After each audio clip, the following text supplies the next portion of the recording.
সুখী, কেউ দুঃখী, কেউ নিরানন্দ। কেন না, তার একটাই কারণ, তার নিজের কর্মফলের জন্যেই সে আজকে সুখী দুঃখী সব রকমই হয়।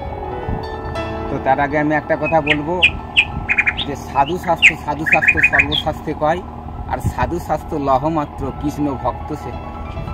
সাধুর সঙ্গ ধরলে বাবা সাধু হওয়া যায়, ভক্তের সঙ্গ ধরলে ভক্ত হওয়া যায়, কিন্তু চোরের সঙ্গ ধরলে চোর হবে, ডাকাতের সঙ্গ ধরলে ডাকাত হবে, নেশাখোরের সঙ্গ ধরলে নেশাখোর হবে, জুয়ারির সঙ্গ ধরলে জুয়ারি হবে।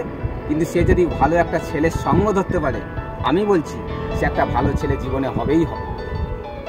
তাই আজকাল দিনে আমি দেখছি বাবা মারা ছেলেদের মেয়েদের দিকে KG1 KG2 পড়াচ্ছে। কেন না, ওখানে গেলে ছেলেদের টাকা পয়সা ইনকাম করার কল তৈরি হয়, কিন্তু দেখবেন বিবেক মানসিকতা তৈরি হয়নি।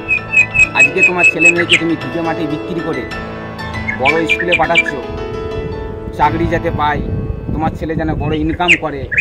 আজকে তোমার ছেলে যখন বড় ইনকাম করলো, তোমার দিকে পাড়া গায়ে ফেলে বিদেশে চলে গেল, তাহলে সুখ আছে? বিদেশে যখন চলে গেল তখন তোমার কি মনে হলো? এই তো আমাদের কপাল, এই তো আমাদের সুখ। তাই জীবনটা ভালো পথে নিয়ে যেতে গেলে একটু বন্ধুরা কর্ম নিয়ে মেনে চলো, দেখবেন জীবনে অনেক কিছু করতে পারবে। চ্যানেলে ভালো লাগলে সাবস্ক্রাইবার শেয়ার লাইক করে আমাকে এগিয়ে নিয়ে চলো।